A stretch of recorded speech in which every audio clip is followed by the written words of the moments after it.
지난 시간에 이제 제가 화목에 대해서 화평의 복음에 대해서 이제 말씀을 드렸잖아요.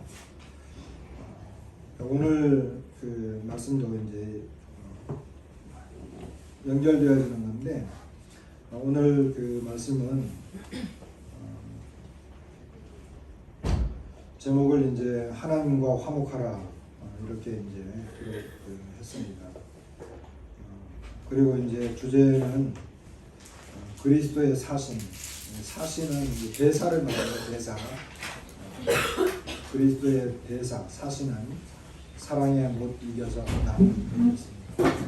우리 막내가 이제 그 직장 생활을 하게 됐잖아요.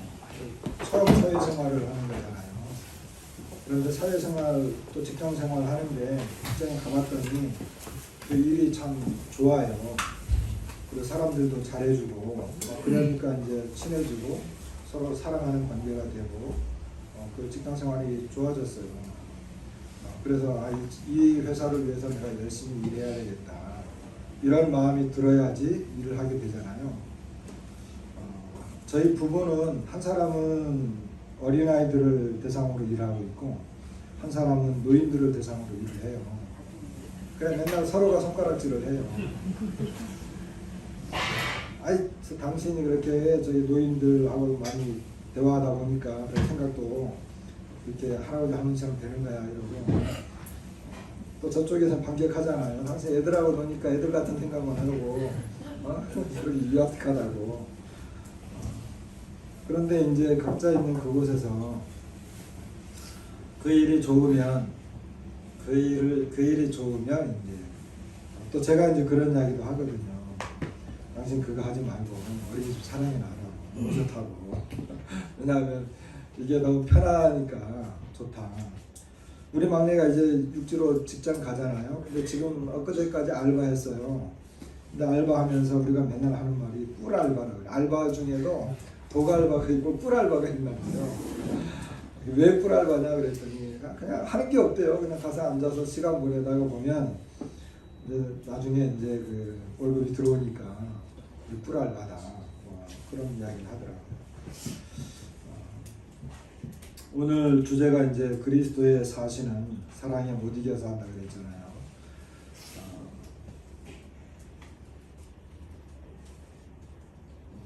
하나님을 섬기고 하나님을 사랑하고 이제 그런 것이 그런 것이 이제 뭐 힘들 수는 있지만 여기에 어떤 사랑이나 이것이 좋지 않거나 또는 이것을 이제 이렇게 하나님을 섬기는 것이 어떤 사람에게 어떤 해를 끼치는 뭐 이런 거라면 여기에 앉아 있을 사람이 아무도 없겠죠. 뭔가 하나님을 섬긴다라고 하는 것, 하나님을 섬긴다라고 하는 것이 뭔가 소망이 있고 보람이 있고 좋으니까 교회 가자, 하나님 믿자 이런 이야기 하는 거잖아요. 근데 그런 게 없어. 그러면 뭐 우리가 여기에 앉아 있을 만한 사람이 아무도 없겠죠.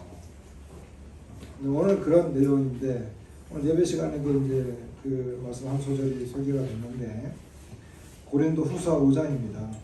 잘 아는 말씀이긴 하지만 고린도후서 5장 14절부터 21절까지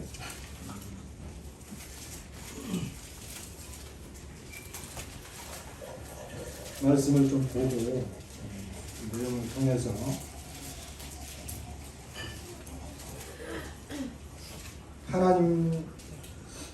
하나님의 사랑이 무엇인지, 하나님과 화목한다라고 하는 것이 무엇인지 이런 것에 대해 좀 생각해 보도록 하겠습니다.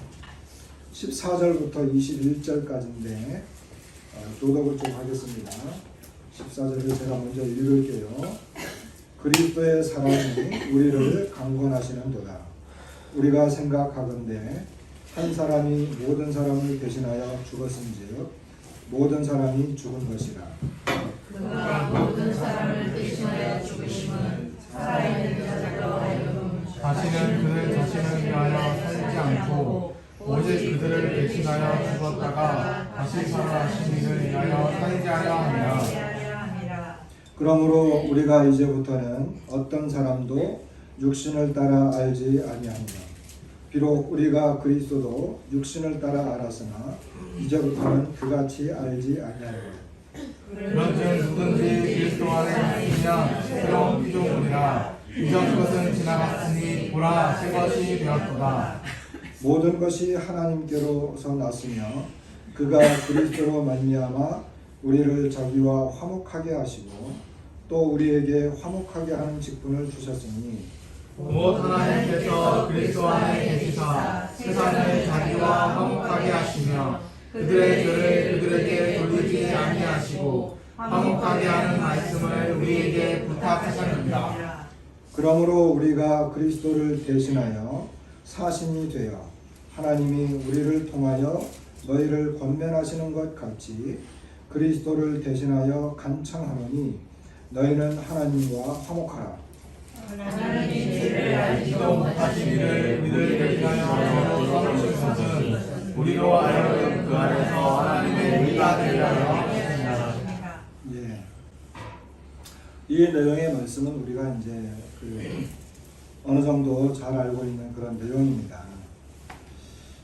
그런데 이제 제가 요즘 그 화목에 대해서 계속 묵상을 하고 있었거든요. 그러다가 이제 이 지난번에는 골로새서에 있는 말씀으로 이제 교제를 했고, 이 복음은 화평의 복음이다 라고 하는 것을 말씀을 드렸고, 오늘은 이제 이 화목에 대해서 하나님이 우리와 어떻게 화목하게 하셨는지 이런 부분에 대해서 생각하다가 이 말씀이 연관되는 말씀이거든요. 그래서 이 말씀을 계속 이렇게 묵상을 했는데, 묵상을 하다 보니까 이 전체적인 요 말씀 오늘 본문은 전체적인 그 고린도후서 앞뒤 이렇게 문맥을 다 이렇게 봤을 때 사도 바울과 고린도 성도들과의 관계가 많이 이루어져요. 그러니까 고린도 교회 성도들과 사도 바울의 관계를 이야기하면서 이제 이런 내용이 들어온 거예요. 사실 고린도 교회는 사도 바울이 개척한 교회거든요. 그런데 고린도 교회에 많은 문제들이 생겼어요. 그 중에 이제 많은 죄들이 생겼고 또 내분이 생겼고 또 심지어 고린도 교회를 개척한 사도 바울을 이렇게 대적하는 이런 사람들도 많이 생겼어요. 그러다 보니까 이제 사도 바울이 그런 교회를 좀 이렇게 중재하려고 이렇게 편지를 썼는데 이제 그런 내용이 이제 그 내용 속에서 이 내용이 이렇게 들어간 것입니다. 그러니까 엄밀하게 말하자면 하나님의 화목을 이야기하려고 하는 것이 아니라 고린도 교회 성도들과 사도 바울의 관계를 설명하면서 이 하나님의 화목이 무엇이냐라고 하는 것을 이제 잠깐 이야기를 한 거예요. 그래서 저는 주제를 화목으로 계속 잡으려고 하면서 이 본문을 보니까 계속 엇박자가 나잖아요. 본문이 말하고자 하는 것과 제가 주제를 가지고 이야기하려고 하는 것과 자꾸 엇박자가 나니까 말씀을 계속 보게 될 수밖에 없게 되더라고요. 거의 한 10시간 이상 본 것 같아요. 그런데 이제 한 10시간 정도 보다가 제가 두 가지의 단어를 마침내 찾아냈습니다. 뭐라고 생각하세요? 이게 혹시 여러분들은 이제 10시간까지 안 봤으니까 제가 이거 찾아낸 거니까 요 본문 중에서 요 단어가 이렇게 제가 이제 찾아내게 된 거예요. 어떤 것이 될 수 있을까요? 이제 시간이 안 하니까 17절에 보면 그런즉 누구든지 그리스도 안에 있으면 새로운 피조물이라 이전 것은 지나갔으니 보라 새 것이 그 다음에 되었도다. 그 다음에 21절에 가면 하나님의 죄를 알지도 못하신 이를 우리를 대신하여 죄로 삼으신 것은 우리로 하여금 그 안에서 하나님의 의가 되게 하려 하십니다. 그래서 이 본문에는요 되었다, 되게 하려고 한다라고 하는 두 개의 동사가 나와요. 두 개의 이런 동사가 나옵니다. 자, 그러면 이 전반부 14절부터 17절에는 이 되었다라고 하는 것은요, 되었다라고 하는 이 내용은 뭔가 발생했다는 거예요. 뭔가가 어떤 문제가 발생을 해서 어떤 그 문제들이 이렇게 이루어졌다라고 하는 거예요. 그리고 18절부터 21절까지도 뭔가가 이렇게 그 발생을 했는데 뭔가가 이제 그 이루어졌다. 뭔가 발생했다. 뭔가가 되었다. 이런 것을 이제 이야기하려고 이제 앞뒤로 이렇게 나눌 수 있습니다. 그래서 전반부를 이제 우리가 좀 보게 되면 정말 우리를 감동시키는 말씀이 있어요. 이게 뭐냐 하면 14절에 그리스도의 사랑이 우리를 강권하신다. 이것은 그리스도의 사랑이 우리를 휘어잡는다. 사로잡아서 꽉 그냥 막 이 그리스도의 사랑으로 뭔가를 나를 꽉 잡아서 이 사랑이 나를 막 이렇게 끌고 가는 것을 말하는 것입니다. 도대체 이 그리스도의 사랑이 뭐길래 나를 휘어잡고 이것을 하지 않으면 안 되도록 막 몰아가는가 라고 하는 것입니다. 우리가 예수님을 믿었어요. 근데 우리가 보통 은혜로 구원받았다고 하고 그러는데 도대체 예수님이 나에게 어떠한 사랑을 나타냈고 예수님이 나에게 무슨 말씀을 했길래 그 사랑에 내가 감동이 돼가지고 정말 그 예수님을 위해서라면 내가 그냥 어디든지 무엇이든지 어떤 일이든지 하지 않으면 막 못 사는 거예요. 그런 의미입니다. 우리는 예수님을 위해서 정말 하지 않으면 오늘 우리 예배 드렸잖아요. 저는 예배 드리지 않는 성도들을 이해를 잘 못해요. 그 이유가 무엇이든 간에 대부분 보면 오늘 이제 주제 중에 하나가 화목인데 사람들 간에 화목하지 못해가지고 하나님 앞에 나오는 것조차도 이렇게 안 하는 거거든요. 대개 보면.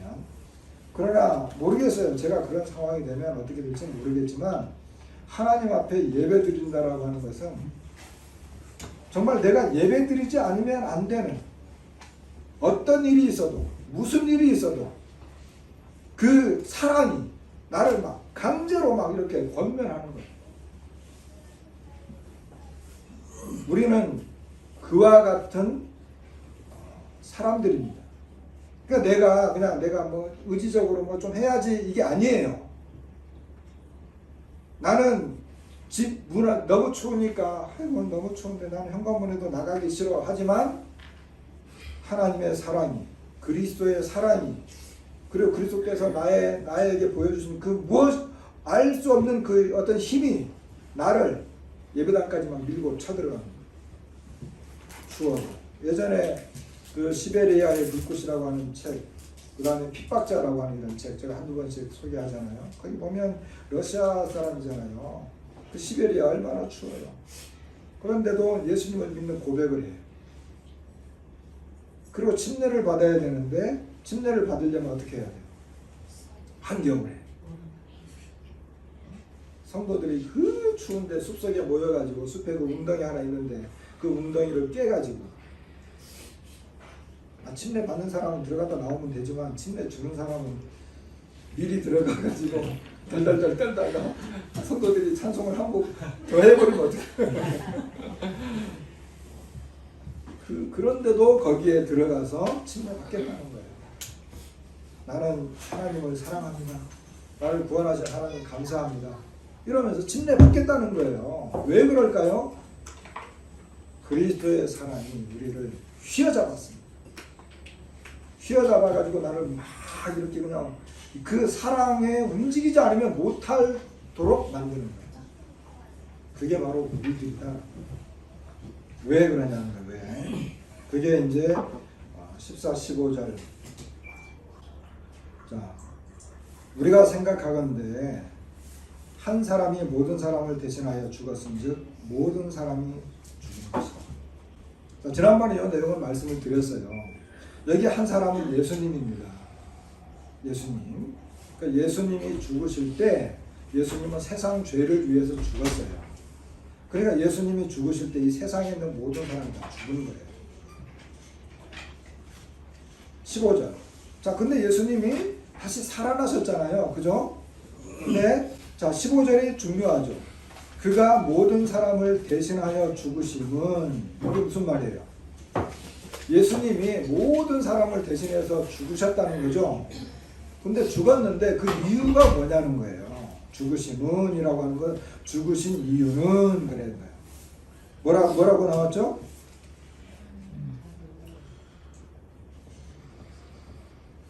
뭐예요? 죽으신 이유가. 자, 우리가 보통 예수님이 왜 죽었어요? 그러면 나의 죄를 대신해서 죽었어요.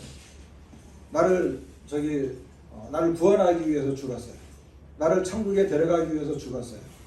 이렇게 보통 대답하잖아요. 근데 여기서 사도 바울이 지금 여기서 이 본문에서 말하고 있는 여기에서의 예수님의 죽으심은 뭐예요? 예, 살아있는 자들로 하여금 다시는 그들 자신을 위하여 살지 않고 오직 그들을 대신하여 죽었다가 다시 살아나신 이를 위하여 그런 거예요. 죽으신 이유는 나를 대신하여 죽었다가 다시 살아나신 그분을 위하여 살게 하려. 그러니까 예수님이 죽으신 것은요, 우리의 삶과 관계가 있어요. 내가 천국 간다, 죄사함 받는다, 지옥 가지 않는다, 그 문제도 포함되지만 여기서는 그것보다는 나의 삶과 관련이 있는 거예요. 내가 어떻게 살아갈 것을 위해서 예수님이 나를 대신해서 죽으신 거예요. 그런 예수님의 죽으심은 나의 삶과 관련이 있는 거예요. 나의 삶과. 왜? 그분을 위해서 살게 하기 위함이니까. 이것은 삶이잖아요, 삶. 그러면 보세요. 내가 나를 위해서 살아. 내가 자식들을 위해서 살 수도 있고, 내가 직장을 위해서 살 수도 있고, 내가 이 세상 살면서 모든 일을 할 수 있어요. 그러나 예수님이 나를 대신해서 죽은 것과 관련 있는 삶이냐는 거예요. 자, 근데 직장 생활 하잖아요. 돈 벌기 위해서, 행복한 생활을 하기 위해서 직장 생활도 하고, 오락도 하고, 운동도 하고 하잖아요. 그런데 예수님은 모든 사람을 위해서 죽었잖아요. 그러니까 세상의 모든 사람이 실제 살아야 하는 이유는 우리를 위해서 죽으셨다가 다시 살아나신 그분을 위해서 살아야 되는 거예요. 이것이 예수님의 목적이었어요. 그러니까 오늘날 예수님을 믿지 않는 사람들은 자기를 위해서 살죠. 자기의 행복을 위해서. 왜? 예수님이 죽으신 이유를 모르니까. 믿지 않으니까. 그런데 믿는 우리는 뭐예요? 믿는 우리는 예수님이 나를 위해서 죽으신 이유가 나의 삶 때문이로구나. 내가 무엇을 위해서 살아야 하는지를 보여주기 위해서 예수님이 죽으셨구나. 그런데 그 다음에 이제 후반부에 보면 16절에 17절 그 후반부에 보면 우리가 잘 아는 말씀이 있어요. 새로운 피조. 이전 것은 지나갔으니 보라 새 것이 되었도다. 이런 말씀을 하시거든요. 그런데 이 말씀이 그 앞에 있는 내용에 연결되어서 말씀을 하시기 때문에 여러분 죽었다라고 하는 것을 먼저 말씀하시죠. 죽었다라고 하는 것을 앞에 본문에서 먼저 이야기했어요. 자, 예수님을 위해서 살 수 있는 사람이 어떤 사람이냐? 예수님을 위해서 살 수 있는 사람. 그 사람은요, 새로운 피조. 그냥 새 것. 새 것과 반대되는 말은 낡은 것. 헛 것이죠. 헛 것. 그런 거잖아요. 새로운 피조물과 반대되는 것은 예전에 창조되었고 예전에 만들었던 것. 예전에 만들었던 것. 그러니까 우리가 여기서 생각해 볼 수 있는 것은 뭐냐면 예수님을 위해서 살 수 있는 사람은 한 것으로는 안 된다. 자, 우리가 이 예배당을 이렇게 지었을 때 예배당을 이렇게 구입을 해가지고 이제 여기서 성도들이 모여서 이제 드리는 그 좌석을 좀 준비를 해야 되겠다. 그랬어요. 자, 이것이 이제 완전히 새 건물이에요. 새 건물. 새 건물인데 여기 좌석을 준비하려고 하니까 어떤 의자를 갖다 놓으면 좋을 것 같아요? 어떤 의자?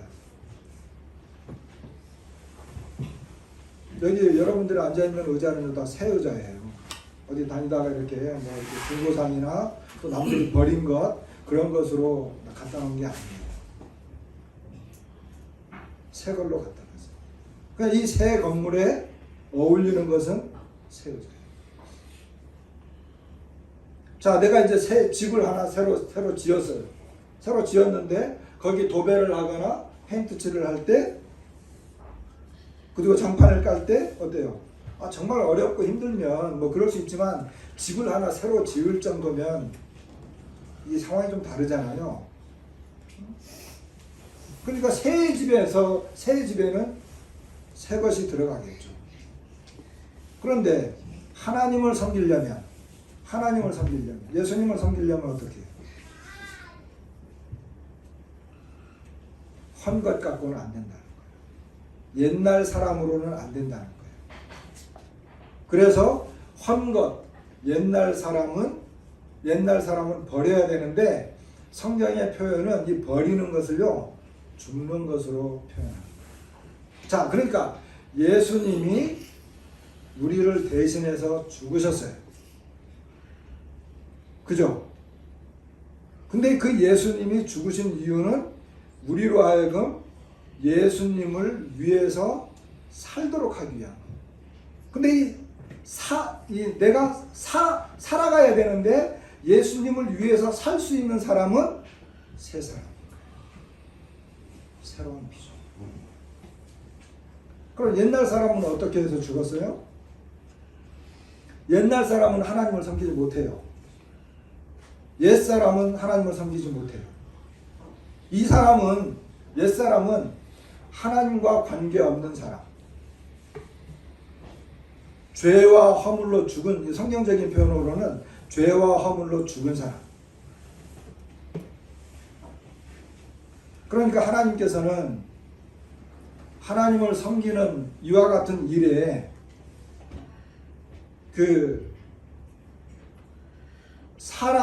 사람을 이렇게 잘 꾸며가지고 하나님을 섬기도록 하려고 하지 않았어요. 하나님은 완전히 새로운 존재, 새로운 피조물, 새로운 사람으로 만들어서 그 하나님을 섬기도록, 하나님을 위해서 살아가도록 하고자 했어요. 왜냐하면 옛날 거 가지고는 안 된다는 거예요. 그래서 우리가 보통 거듭난다고 하잖아요. 요한복음 3장에 보면 예수님이 니고데모를 만났어요. 니고데모는 오래 산 사람이에요. 나이가 많아요. 그리고 그는 하나님을 잘 섬기던 사람이었어요. 종교인이었어요. 근데 예수님이 딱 만나가지고 그 사람한테 너 거듭나야 돼. 거듭나야 하나님 나라를 볼 수 있는 거야. 근데 거듭나다라고 하는 말은 우리말 성경에는 거듭나다라고 되어 있지만 이 거듭나다라고 하는 이 원어는 이 단어를 쓸 때는 다 모든 번역이 다 그렇게 이 모든 그 단어가 그렇게 되어 있어요. 위에서 난다는 거예요. 위에서 난 거예요. 땅에서 난 것은 땅의 것이고 육으로 난 것은 육이요 땅에서 난 것은 땅의 거다. 그러니까 거듭나야 된다라고 표현을 했는데 이 거듭난다라고 하는 것을 이거 우리말 번역에는 거듭나야 된다라고 했지만 실제 제대로 찾아보면 위에서 난다는 거예요. 하늘로부터 나야 된다는 거예요. 그래야 하나님 나라에 들어가고 하나님을 섬길 수 있는 거예요. 이게 거듭난다는 거예요. 위에서 난다는 거예요. 그러니까 하나님을 섬길 수 있는 사람은 위에서부터 나요. 근데 내가 어떻게 위에서부터 나요? 내가 위에서부터 날려면 먼저 죽어야 돼요. 왜? 옛사람이 죽어야 되거든. 자, 여기에 이 컵이 있잖아요. 이거 누가 아주 감사하게 물을 잔뜩 떠왔는데, 여기에 예를 들어 가지고 제가 아무리 사랑하는 뭐 우리 손주지만 은호가 와가지고 막 손을 막 휘저어가지고 막 장난을 했어요. 근데 저는 그걸 봤어요. 근데 엄마는 그걸 못 봤으니까 이걸 여기 갖다 놨어요. 나는 봤어요. 그러면 제가 이 물 마셔야 되겠죠? 사랑하니까. 자, 이 물을 안 마시려면 어떻게 해야 될까요? 제가 이 물을 마시려면 이거는 버려야 되잖아요. 먼저 이 컵의 진짜 용도는 이 물을 먼저 버려야 돼요. 그리고 다시 새로운 물을 받아서 제가 마셔야 돼요. 그게 맞아요. 그런 원리예요. 하나님께서 우리가 하나님을 위해서 살아가도록 하려고 한다면 먼저 우리가 죽어야 돼요. 이걸 다른 말로 하면 버려져야 되는 거예요. 우리가 죽기 위해 우리가 죽어서 다른 피조물, 새로운 사람으로 만들려고 하니까 예수님이 나를 대신해서 죽으신 거예요. 이거는 굉장히 놀라운 진리예요. 이것은 그냥 뭐 내가 죄사함 받았어요 하는 이런 그런 복음하고도 연결되는 것이지만 이것은 우리의 삶과 관련이 있기 때문에 너무너무 중요한 거예요. 그러니까 죽지 않은 사람, 새로운 피조물이 아직 아닌 사람, 하나님 예수님과 관련이 없는 사람은 그 사람이 아무리 돈을 벌고 건강하고 행복하고 많은 봉사활동하고 해도 뭐예요? 그는 버려질 사람. 하나님 앞에서 살 수가 없어. 하나님을 위해서 살 수가 없어. 그런데 새로운 창조, 새로운 피조물, 새거는요. 그 사람이 아무리 적고 보잘것없고 가난하고 건강하지 못하고 아무리 미천한 사람이라 하더라도 하나님은 그 사람을 살려요. 그 사람이 하는 모든 것은 하나님과 관련이 있어요.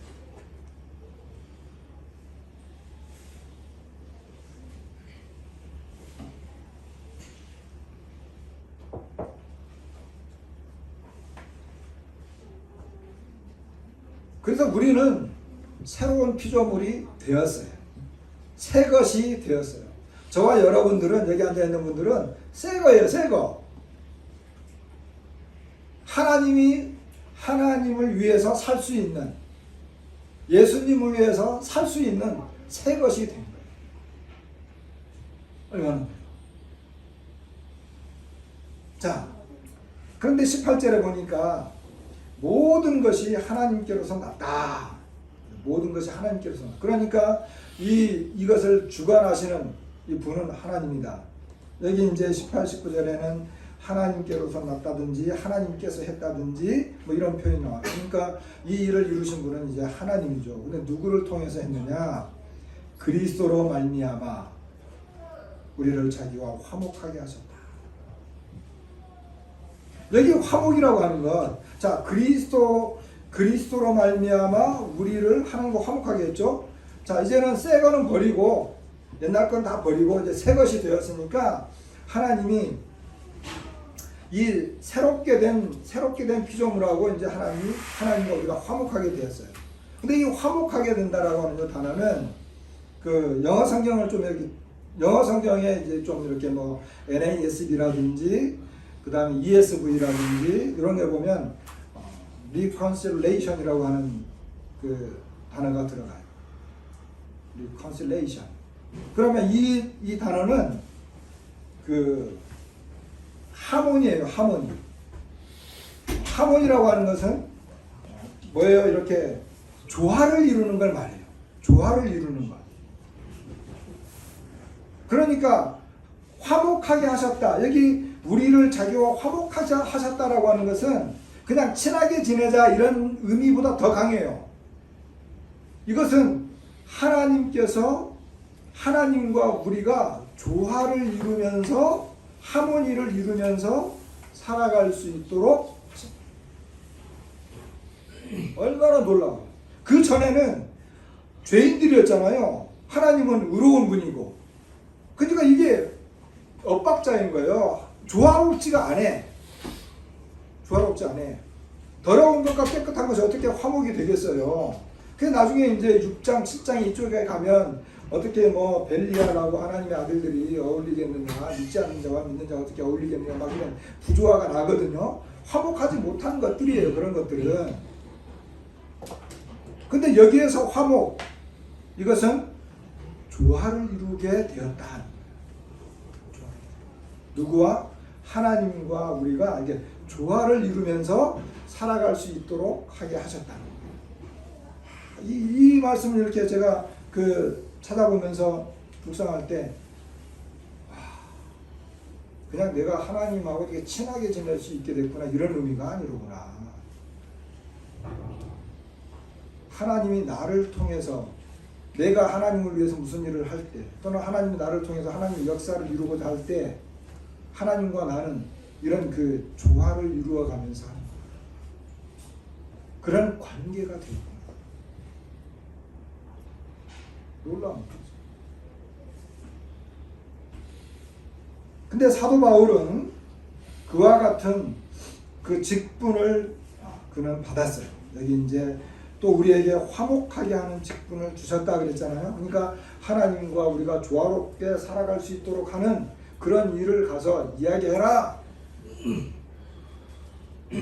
그런 직분을 사도 바울이 받았어요.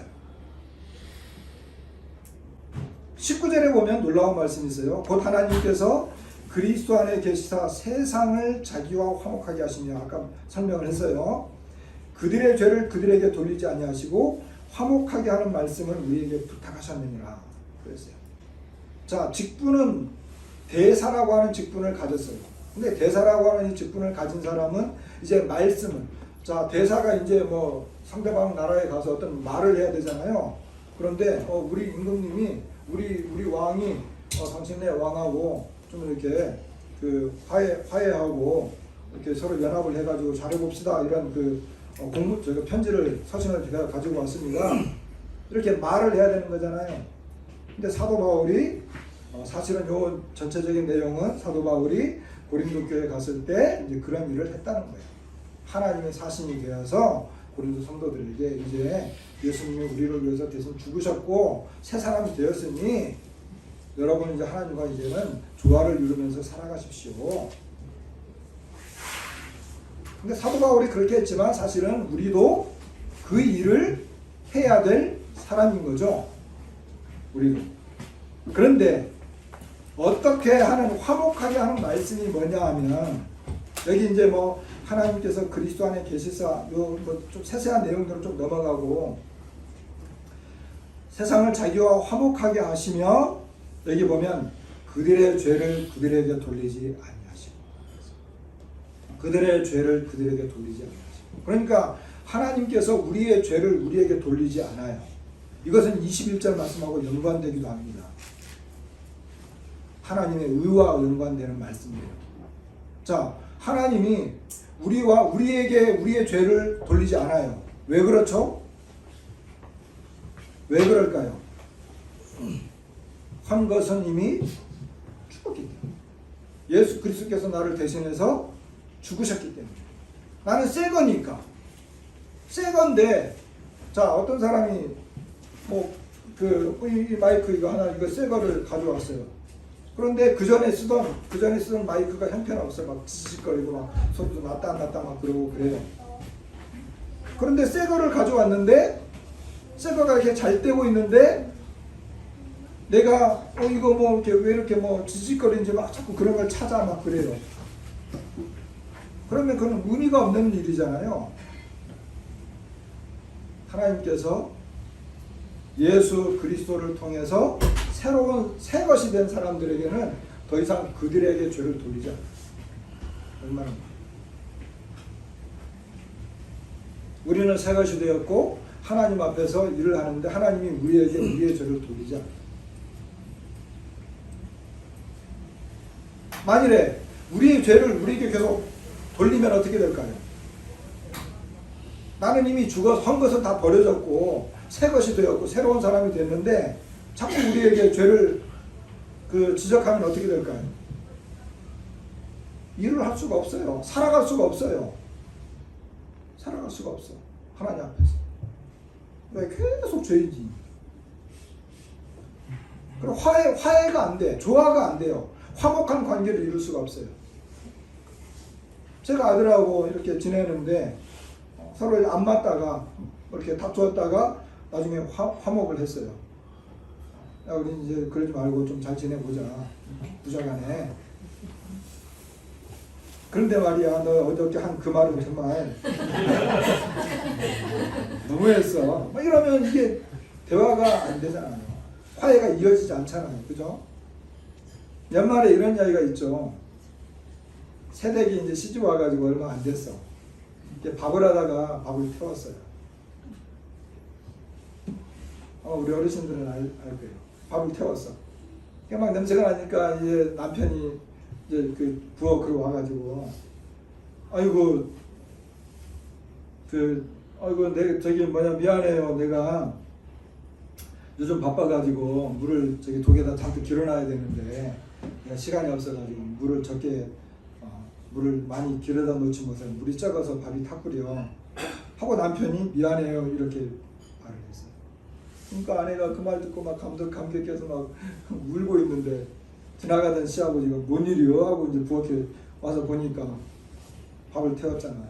그러니까 시아버지가 이제 며느리에게 새색시니까 새댁이니까 며느리한테 와가지고, 아이고 아가야 미안하다. 내가 나이가 들어서 근력이 떨어져가지고 내 장작을 패는데 이 장작을 잘게 패서 이 잔불을 만들어야 되는데 이 너무 장작이 커서 센 불 때문에 밥을 태웠구나. 미안하다. 또 있다가 좀 지나가다 보니까 이제 시어머니가 나와가지고 이게 뭔 일이 돼? 뭔 일이 돼? 그러면서 이제 하는 말이 보니까 상황이 그렇게 됐잖아요. 그러니까 아이고 내가 미안하다. 내가 나이가 들어서 이제는 냄새를 잘 못 맡아. 너 밥 타는 냄새, 밥하는 그 냄새 봐가지고 내가 그 시간 조절해줬으면 내가 밥 안 태웠을 건데 미안하다. 내가 잘못했다.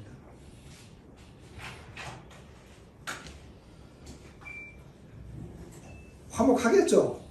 이러면 그게 화목이에요. 이게 이제 옛날 어른들 이야기예요.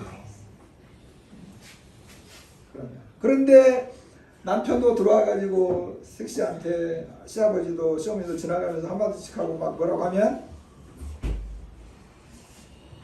그 다음 말 안 해도 안 되죠.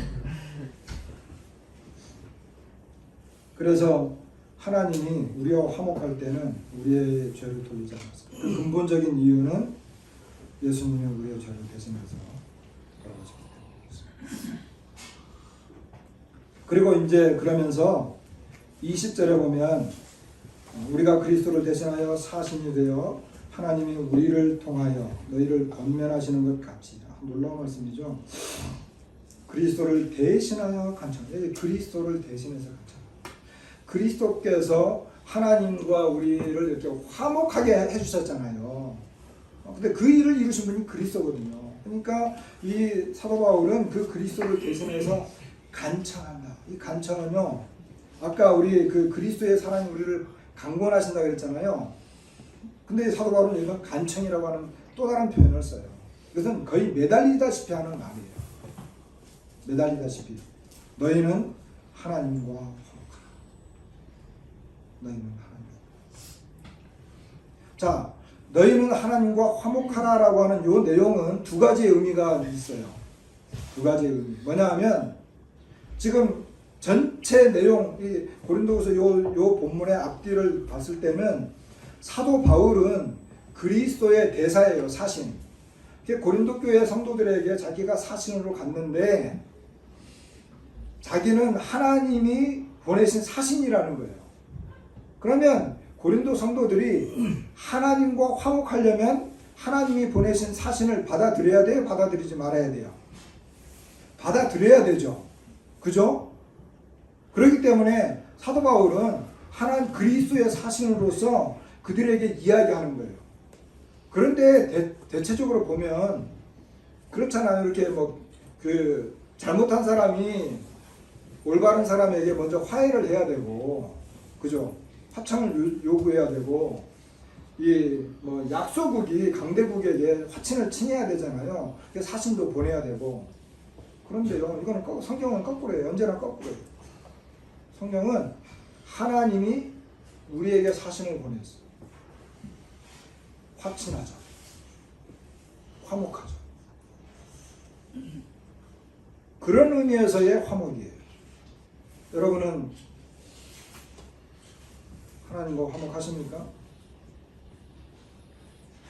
이게 질문해 볼 수 있죠. 나는 하나님과 화목한가? 두 번째는 첫 번째 걸 조금 더 이어나가면, 자, 오늘 저는 이런 말씀을 전하고 있어요. 우리 중에 아직 구원받지 못하신 분 계시는데, 여기서 전해지는 말씀 또는 성경 말씀을 읽어주거나 설명할 때 그것은 하나님이 이 시간을 통해서 또 나를 통해서 여러분에게 화친을 요청하는 거예요. 화친을 요청하는 거예요. 그러니까 여러분들이 그 화친을 받아들여야 되죠. 그런 의미에서의 하나님과 화목하라는 거예요. 사도 바울이 고린도 교회 성도들에게 화친을 이야기했던 것처럼. 두 번째는 하나님과 화목하라고 이렇게 말을 했지만, 두 번째는 뭐예요? 하나님 안에서 서로 우리끼리 서로 화목할 것을 이야기하고 있어요. 그런 부분은 이제 나중에 이야기해요. 그러나 요 속에 포함되어 있어요. 자, 21절, 하나님이 죄를 알지도 못하신 일을 우리를 대신하여 죄로 삼으신 것은, 여기도 우리를 대신하여 죄로 삼으셨다. 죄를 알지도 못하신 분은 예수님이잖아요. 근데 우리를 대신한 죄로 삼으신 그 이유는 우리로 하여금 그 안에서 하나님의 의가 되게 하는 것입니다.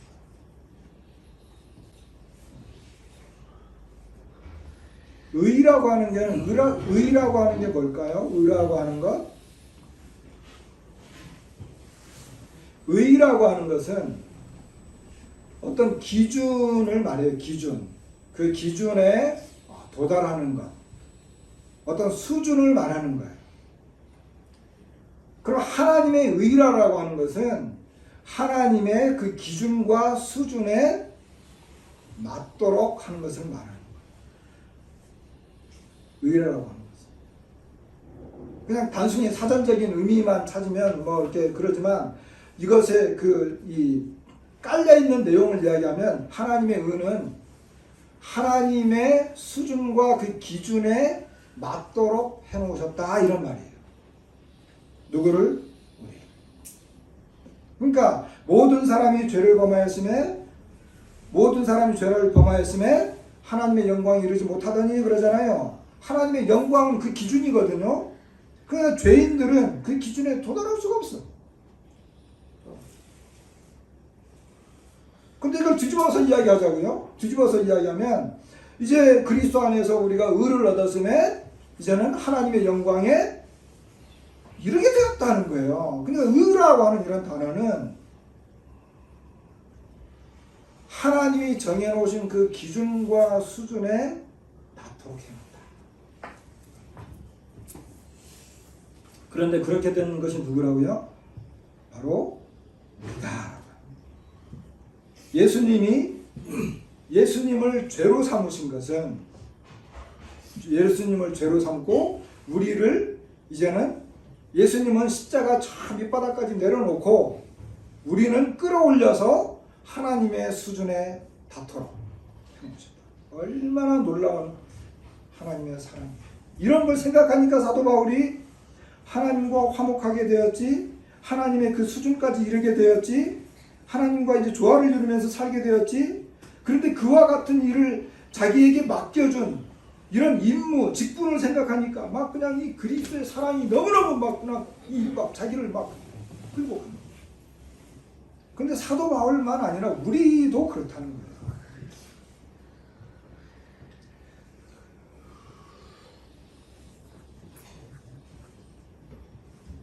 이제 결론을 좀 내리겠습니다. 자, 우리는 두 가지의 의미에서 되었습니다. 그죠? 우리는 새 것이 되었습니다. 새 것만이 예수님을 위해서 살 수 있게 됩니다. 한 것은 저는 안 써요.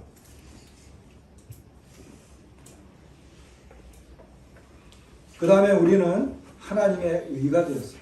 하나님의 수준과 그 기준에 맞는 사람들이 되었어요. 그래야 하나님과 조화를 이루면서 살 수 있어요. 죄인은 하나님과 조화를 이룰 수가 없어요. 화해할 수가 없어요. 그래서 하나님이 우리를 그리스도 안에서 하나님의 의가 되도록 이렇게 우리를 되도록 하신 거예요. 이 두 가지에 되게 하셨다는 것. 이것이 오늘 우리에게 주어진 본문을 통해서 우리에게 하시는 말씀입니다. 오늘 말씀을 여기까지 마치도록 하겠습니다.